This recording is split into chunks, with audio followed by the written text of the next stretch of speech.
में नमस्कार करते हैं। कुमुद चंद्र स्वामी के चरणों में नमस्कार करते हैं और चलते हैं कल्याण मंदिर स्तोत्र की ओर। कल्याण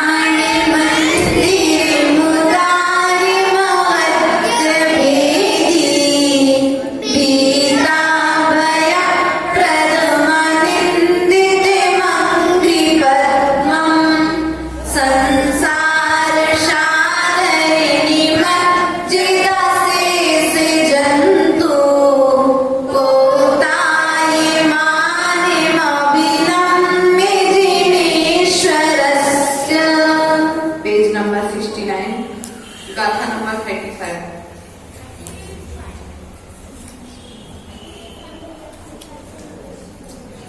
अस्मिन् न पार भव वारी निधौ मुनीस मन्ये न मे श्रवण गोचरताम् गतोषि आकर्णिते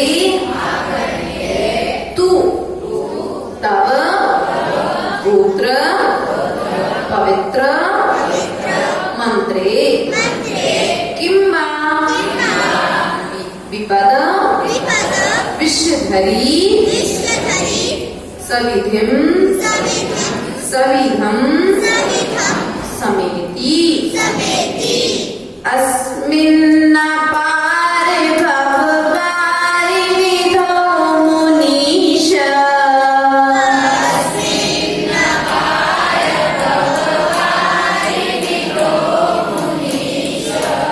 मन्ये न मे श्रवण गोचरतां गतोऽसि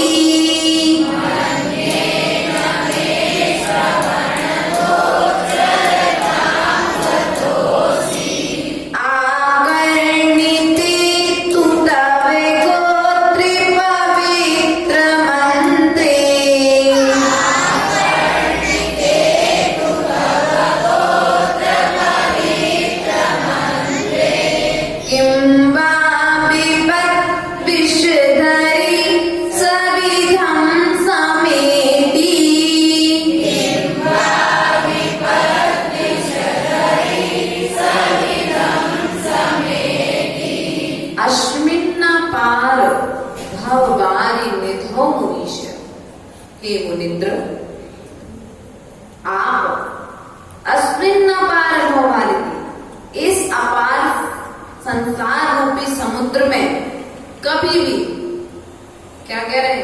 हे भगवान, इतने बड़े संसार में कभी भी मैंने मन ने मैं समझता हूं कि ना मैं ना यानी नहीं मैं यानी मेरे द्वारा श्रवण गोचरता गतोषि कानों की विषयता को प्राप्त नहीं हुए। क्या कह रहे? हे भगवान, इतने बड़े संसार सागर में आप कभी भी मतलब अपन ने कितना बड़ा काल निकाल दिया।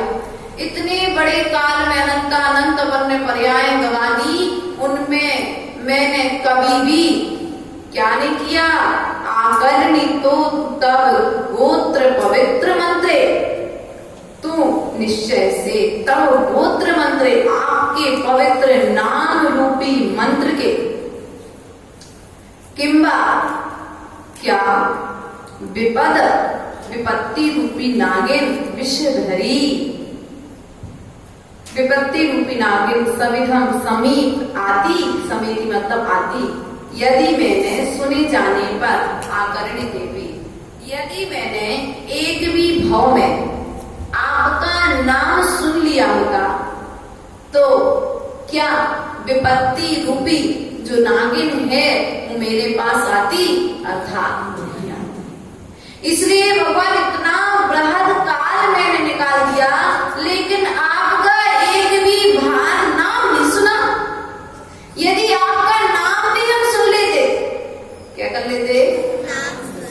नाम भी सुन लेते। जैसे आज सुन लिया भैया विभव सागर मतलब आ नहीं रहे, सुन लिया, एक उदाहरण समझ लेना, नहीं तो कहोगे महाराज चतुर्मास के बाद आ रहे इधर, अभी हमें कुछ पता नहीं है, थांगा वाले जाते आएंगे, है ना। विचार का मन भावना आ रहे, सुन लिया कि विभो सागर जी इधर आ रहे, तो क्या किया अपन ने, दर्शन करने हेतु अपने नगर में आ रहे। कितना किलोमीटर रह गए, चलो आज हम चलते हैं, कितना किलोमीटर रह गए, चलो हम चलते हैं कल। अपन ऐसी ड्यूटी नाम सुनते क्या करते, दर्शन हेतु जाने लगते। तो क्या होती, हमारे उनके दर्शन करने क्यों जा रहे, हमारे कर्मों की निर्जरा होगी, क्या होगी, कर्मों की निर्जरा होगी, हमें सम्यक दर्शन की प्राप्ति होगी, सम्यक ज्ञान प्राप्त होगा और सम्यक आचरण करने की प्रेरणा मिलेगी, आचरण करने का उपदेश मिलेगा।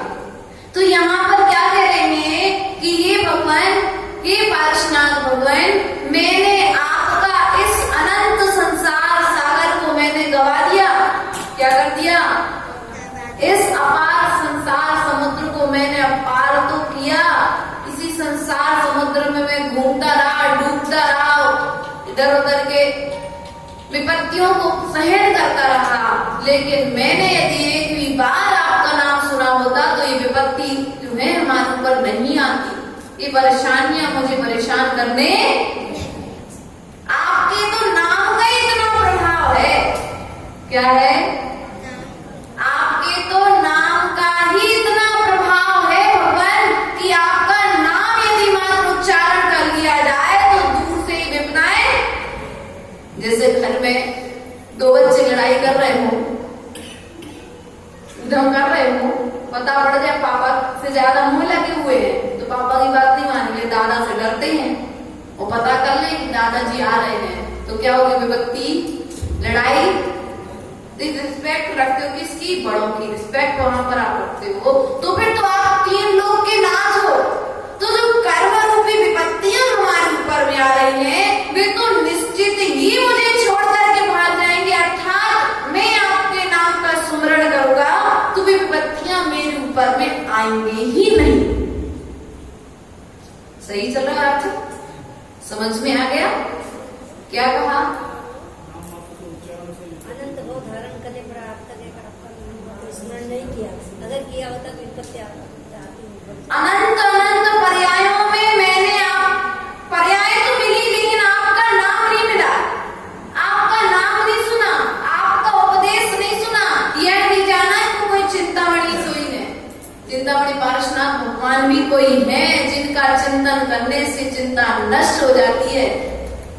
ऐसा नहीं जाना हमने चिंतामणि रत्न को तो जाना है, हमने कल्प वृक्ष को तो जाना है, लेकिन पार्श्वनाथ भगवान को नहीं जाना, जो लौकिक भौतिक नहीं अलौकिक वस्तुएं हमें प्रदान करते हैं, अलौकिक अर्थात आत्मा की सिद्धि जो कराने वाले हैं, ज्ञान हमें प्रदान करते हैं, हमारी संकटों से रक्षा करते हैं, हमें अशुभ कर्म के बंध से रोकने का उपदेश प्रदान करते हैं। इसलिए भगवान मैंने आज आपका नाम सुन लिया है, क्या कर लिया है, आपका नाम सुन लिया है, इसलिए भगवान अब मैं विपत्तियों से मुझे डर नहीं है, अर्थात आपका नाम मात्र सुन लेने से विपत्तियां दूर से ही भाग जाएंगी, अब मेरे ऊपर कोई विपत्तियां।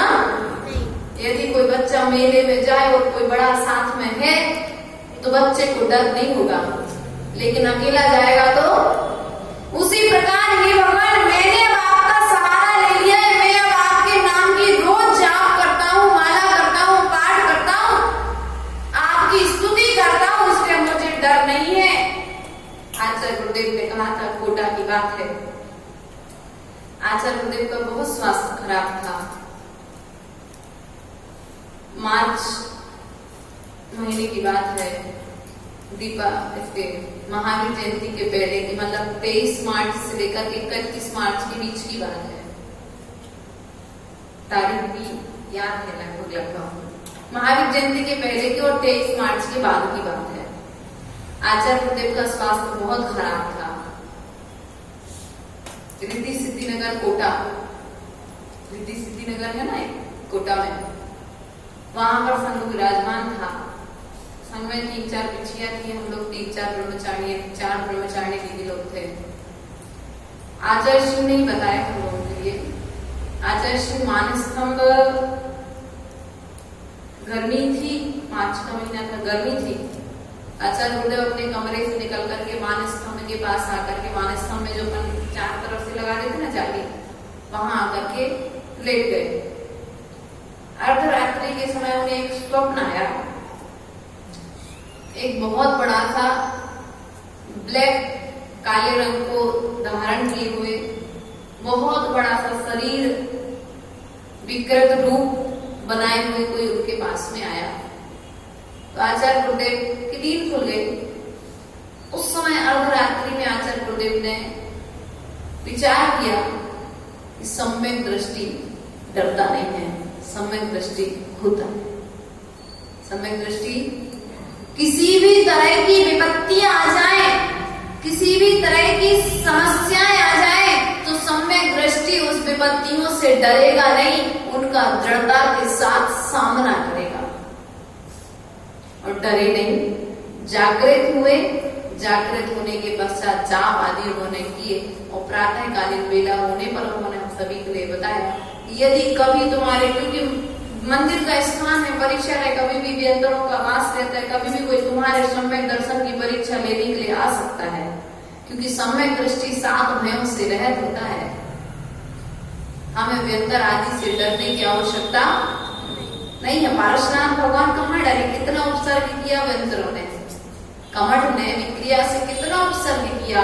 इसलिए कभी भी हमारे ऊपर उपसर्ग आ जाए या किसी भी तरह की व्यंतर बात हमको दिख जाए, लगे कि यहाँ कुछ गड़बड़ होने वाला है या कुछ हमारे लिए गलत लग रहा है, तो कुछ नहीं करो। जिनके प्रति श्रद्धा है, जिनके प्रति विश्वास है, उनका नाम लेना प्रारंभ कर दो, भक्ति अपने आप चली जाएगी, जाने में समय नहीं लगेगा। आचार्य गुरुदेव एक उदाहरण और बताते थे।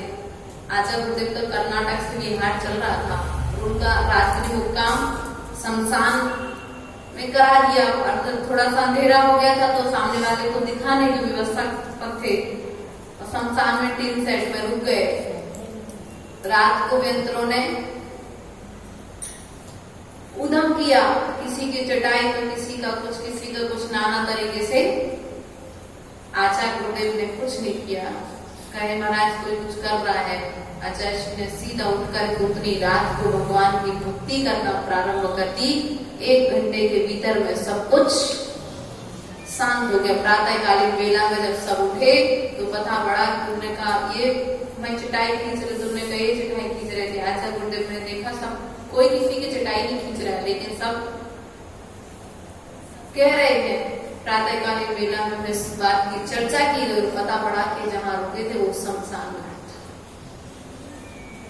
इसलिए कभी भी हमारे ऊपर कभी भी कैसी भी समस्या आ जाए, विपत्ति आ जाए, तो भगवान के नाम मात्र के सुमरण से वे विपत्तियां हमारे जीवन में कई बार घटनाएं घटित होती, हम ध्यान नहीं देते। हमारे आनंद भैया का कुछ दिन पहले हुआ कि नहीं हुआ, कितना बड़ा एक्सीडेंट हुआ, सिद्ध चक्र विधान करके गए थे, हैं? लेकिन फिर भी ऐसी बहुत सारी घटनाएं हमारे साथ घटित होती रहती है, लेकिन हम क्या होता है उन्हें लिखते नहीं है। और पूज्य पुरुष जो होते हैं उनके जीवन में जो घटना होती है उन्हें ध्यान रखते हुए उदाहरण बन जाते हैं। इसलिए हमारे जीवन में भी कभी कोई समस्या है, जैसे आचार्य विद्यासागर जी का जैसा बताते हैं कि उन्होंने कोई शिष्य से कहा यहाँ नहीं बैठना, वहां पर उस दिन आपको क्लास में नहीं आना है, और नहीं गए तो उसी दिन उसी जगह पर कोई ऊपर का लेंटर वगैरह सीलिंग टूट करके सीमेंट आदि गिरा, है ना, बीना बारा में स्थान है कोई भी। लेकिन उदाहरण समझो कि कुछ ना कुछ तो भक्ति का प्रभाव है, गुरु की आज्ञा का प्रभाव रहता है। इसलिए आप लोग कभी भी कैसी भी समस्या आ जाए, संकट आ जाए, किसी भी तरह की कोई भी आपत्ति आ जाए, भगवान की शरण मत छोड़ना। किसकी शरण? जिनेंद्र देव की शरण नहीं छोड़ना। कभी भी कुछ भी संकट आ जाए, नमोकार मंत्र आता है, नमोकार मंत्र पढ़ने लगो। क्या करने लगो? नमोकार मंत्र पढ़ने लगो। पार्श्वनाथ भगवान की जाप करने लगो, आदिनाथ भगवान की जाप करने लगो, जिनको भक्तांबर याद है भक्तांबर पढ़ने लगो, जिनको कल्याण मंदिर याद है वो कल्याण मंदिर पढ़ने लगो, जिसको कुछ भी नहीं याद है प्रणवोकार मंत्र तो छोटे से बच्चे को भी याद रहे तो उसका ही श्रद्धा पूर्वक पढ़ लो तो तुम्हारा संकट दूर हो जाएगा। इसलिए एक भक्त भगवान से कह रहा है, भगवान मैंने अनंत अनंत पर्याय बिता दी लेकिन मैंने आपका नाम नहीं सुना है, इसलिए मैं आज तक संसार में भटक रहा हूँ, लेकिन अब मैंने आपका नाम सुन लिया है, इसलिए जो कर्म रूपी आपत्ति विपत्ति बन करके हमारे सामने आ रहे हैं उन कर्मों का निवारण भी शीघ्र ही हो जाएगा। आचार्य भगवान अगले काव्य में क्या कहते हैं, काव्य नंबर 36, जन्मांतरेपि तव पाद युगम न देव मन्ये मया महित निहित दान दक्षम तेनेह जन्मनि मुनीश परा भवानां जातो निकेतन महम मथिता सयानां जन्मांतरेपि तव पादयुगं न देव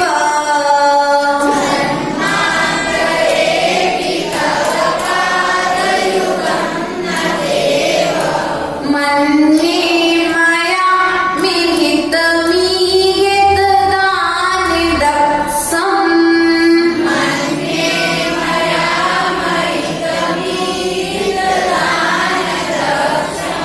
मन्ये मया महित दान दक्षम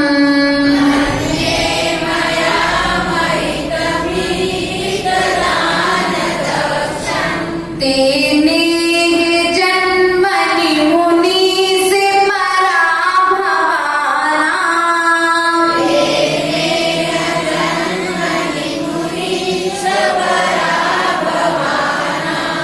जातो निकेतन महं मथिता सयानां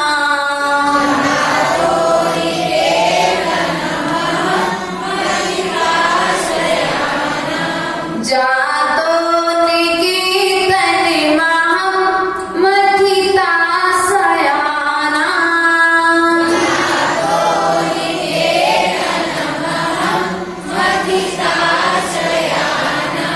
जन्मांतरे भी दूसरे जन्म में भी तब आपके इसके आपके पाद युगम न देव आपके चरण युगल अर्थात दोनों चरण ना यानी नहीं देव, हे देव दूसरे जन्म में भी आपके चरण युगल मही नहीं पूजे। किसने? मैं मानता हूं कि मैंने महित मीहित पूजे नहीं। क्या नहीं पूजे हैं? आपके चरण नहीं पूजे। हे मुनीस, दान दक्षम इच्छित फल देने में समर्थ हैं। कौन? जिनेंद्र भगवान के जो चरण हैं वे इच्छित फल को देने में समर्थ हैं, लेकिन फिर भी मैंने आपके चरण पूर्व में नहीं पूजे हैं। तेनेह जन्मनि मुनीस, तेन उसी से जन्मनि इस भाव में मैं मथिता सयाना हृदय भेदी पराभवाना तिरस्कारों का निकेतन अर्थात घर जाता हुआ। हे भगवान, मैंने पूर्व में कहते ना हमने कुछ पुण्य किया होगा, उसी पूर्व के पुण्य के कारण मुझे आज जैन धर्म मिला है ना। कोई पूर्व भाव में मैंने कोई अच्छा पुण्य किया होगा जिसके कारण मुझे अच्छा परिवार मिला है। मैंने कोई पूर्व में अच्छा पुण्य किया होगा जिसके कारण मुझे अच्छे गुरु मिले हैं। मैंने पूर्व में कोई पुण्य किया होगा जो मुझे अच्छा उपदेश जिनवाणी सम्यक उपदेश देने के लिए निर्ग्रंथ गुरुओं के द्वारा जिनवाणी सुनाई जाती है। ये पूर्व भाव का ही प्रभाव। लेकिन इस भाव में पंचम काल में जन्म लेना पड़ा, इसका कारण भी क्या है? इसके पहले वाली पर्यायों में हमने कुछ तो पाप किया था, जिसके कारण हम उस काल में जन्म लेते हुए भी कुछ नहीं कर पाए।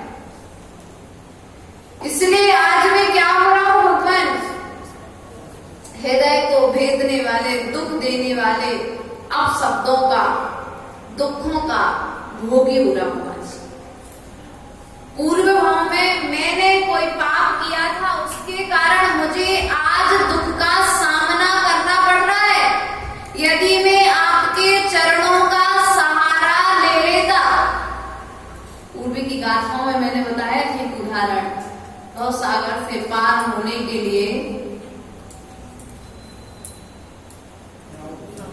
नाव में दो पतवार लगती है, इसी प्रकार से भगवान के चरण भी, उनकी शरण भी हमारे लिए दो पतवार की तरह है। भगवान तो नाव की तरह है, तुम उनके बताए हुए आचरण का पालन करने लग जाओ तो पार हो जाओगे। यहाँ पर क्या कह रहे भगवान? ये मेरी गलती है, किसी दूसरे की गलती नहीं है। लेकिन हम क्या करते हैं? अपनी गलती को दूसरे पर, और गलती किस पर थोपते? अपने से सबल पर नहीं थोपते, अपने से निर्बल पर थोपते। घर में क्या होता है? मियाँ बीवी की लड़ाई, पति पत्नी की लड़ाई हो जाए तो बच्चे को, हाँ आप लोग देखो करते रहते हैं, इसलिए आप लोग ज्यादा हमने तो सुना है। राहुल भी ऐसे होता ना, गुस्सा किस पर निकलती? माँ पर तो नहीं निकलती ना, कभी पिता पर तो नहीं निकलती ना, निर्बल पर जाकर के निकलती है कि ये इसको मैं मारूंगा, इसको मैं डांटूंगा तो कुछ। साक्षी कह रही मैंने तो खूब खाई है। बेचारी के चेहरे से पता पड़ रहा है क्या आवश्यकता है। इसलिए सारी का घर में जाकर कुछ कहना नहीं, बच्ची है, इसलिए विचार करो। ये भगवान मैंने आपके चरणों का सहारा नहीं लिया, यदि आपके चरणों का सहारा आश्रय लिया होता तो मुझे संसार में नहीं आना पड़ता, और आने के पश्चात में भी दुखों का सामना नहीं करना पड़ता। और आज यदि हमें दुखों का सामना करना पड़ रहा है तो इसका कारण है कि या अभी मैंने भगवान के चरणों का सहारा नहीं लिया, और सहारा लिया है तो उनके बताए हुए मार्ग का आचरण नहीं किया। दुख का कारण आपको कह दे भैया, आपने कहा मुझे इस पार से उस पार जाना है, आपने कहा मुझे थांदला से बांसवाड़ा जाना है या मुंगाना जाना है, सामने वाले व्यक्ति ने आपको बता दी इतने बजे बस है, आपको इतने टाइम पर पहुंचना है, बस तो मिल गई, लेकिन हम टिकट नहीं देंगे तो सामने वाला क्या कहेगा? भैया उतर जाओ, आप यही अच्छे हो, हमारी बस किराए। तो वहां पर आपको बिना टिकट के तो आपको बस से यात्रा करने भी नहीं मिलती है, तो फिर तो आपको इस लोक से उस लोक में जाना है, पर लोक में जाना है, ऐसे लोक में जाना है जिस जहां से फिर कभी वापस नहीं आना है, और दुखों से छुट्टी पानी है। क्या करनी है? स्कूल की छुट्टी तो बहुत मिली, लेकिन दुखों से छुट्टी नहीं मिली। दुखों से आपको रहित होना है, तो दुखों से रहित होने के लिए क्या करना पड़ेगा? भगवान के शरण तो मिल गई, चरण तो मिल गए, लेकिन उनके बताए हुए उपदेश का आचरण करना पड़ेगा, टिकट भरनी पड़ेगी। टिकट क्या है? आचरण। भगवान के उपदेश की, भगवान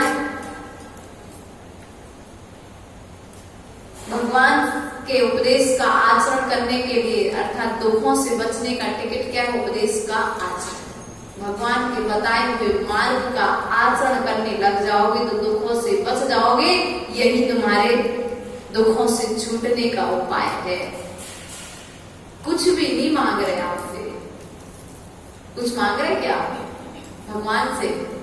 इतना ही तो मांगा, भगवान आप मुझे दुख से रहित कर दो, मेरे सारे दुख। एक व्यक्ति आया, बोले महाराज हमें दुख से उपाय बताओ जिससे मैं दुख से रहित हो जाऊं। महाराज ने कहा ठीक है, मैं बता देता हूं उपाय। 1 महीने तुम यहीं पर रह जाओ। क्या रह जाओ? 1 महीने तक तुम यहीं पर रह जाओ, या 1 महीने तक अभक्ष भोजन खाने का त्याग कर दो। अभक्ष ना खाने योग्य वस्तुएं त्याग कर दो। अरे महाराज जो नहीं कर सकता तो दुख से रहित कैसे हो जाओगे? दुख से रहित कैसे हो जाओगे?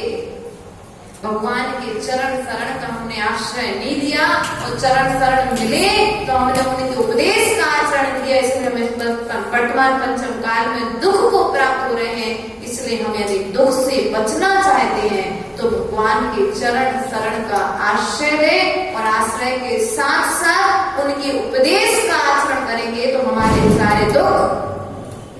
माता जी आपको कोई दुख नहीं है? काय का दुख? ना हमारे आगे कोई, ना हमारे पीछे कोई, ना हमारे आंख के बाजू में कोई, ना हमारे आजू में कोई। हमें किस चीज का दुख? क्यों? हम भगवान गुरु के द्वारा बताए हुए उपदेश का आचरण कर रहे हैं। तीर्थंकरों ने जिस आचरण का पालन किया, हम उस आचरण को श्रद्धान पूर्वक अपने कल्याण का मान करके, कल्याणकारी मान करके उसे श्रद्धान कर रहे हैं, तो दुख कहां से आएगा? आपको विकल्प नहीं होता। किस बात का विकल्प?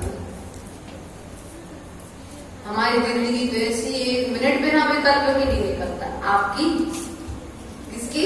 हमारी नहीं, आपकी। कहने का तात्पर्य कैसी है? 1 भी मिनट कुछ ना कुछ विकल्प चलता रहता है। डॉक्टर साहब बोले आपके लिए कोई विकल्प तो होगा। हमने किस बात का विकल्प? आपकी तबीयत खराब है, कोई टेंशन है क्या? हमें किस चीज की टेंशन होगी? आप खुद बताओ। हमारे पास, जिसके पास धन होगा उसको टेंशन होगी, जिसके पास परिवार होगा उसके लिए टेंशन होगी, जिसके पास पत्नी होगी उसकी टेंशन होगी, जिसके पुत्र पुत्री आदि होगा उसको टेंशन होगी। हमारे पास तो कुछ भी नहीं है, फिर किस चीज की टेंशन होगी? डॉक्टर चुप रह गया। क्या करता बेचारा? क्योंकि वो सोच रहा होगा कि जैसे सामान्य ग्रस्त रहते उस तरीके से भी। इसलिए विचार करना है कि टेंशन ना हो और दुख से बचना हो, टेंशन से बचना हो, तो जिनेंद्र भगवान ने जो आचरण बताया है, जो उपदेश दिया है, उनकी चरण शरण में आकर के हम उस उपदेश का पालन करेंगे तो दुख से मुक्त हो जाएंगे, रहित हो जाएंगे। ऐसा आचार्य भगवंत ने यहाँ पर अर्थ बताया है। काव्य नंबर 35 का हिंदी अर्थ ले लेंगे। संकट मोचन पार्श्वनाथ इस अपार भववारिधि में, नहीं सुना है नाम आपका विपदाओं की जलनिधि में। सुन लेता यदि नाम मंत्र तो विपदाओं की नागिन, सचमुच ऐसा मान रहा मैं कभी ना आती जिन। पार्श्वनाथ के चरण कमल को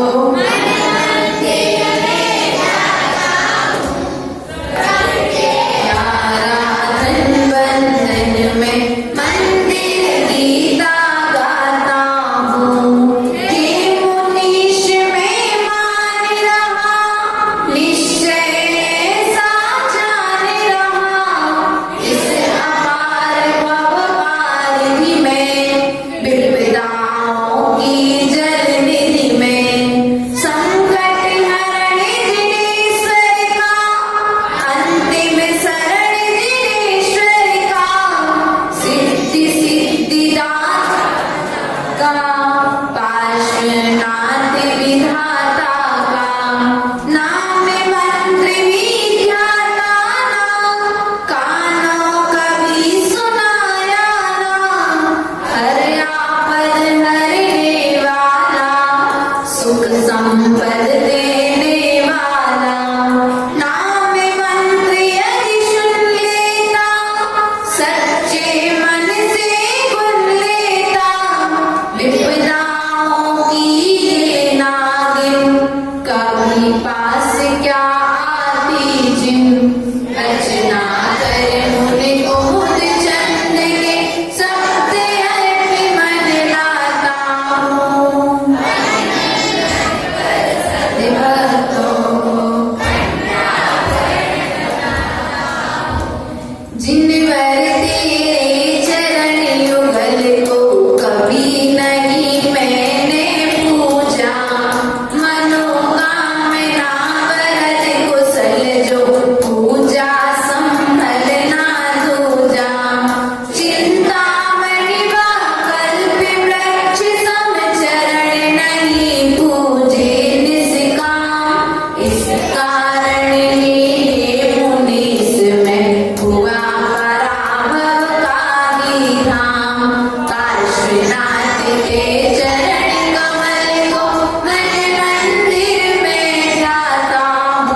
की, महावीर भगवान की, परम पूज्य आचार्य गुरुवर 108 बहुत सागर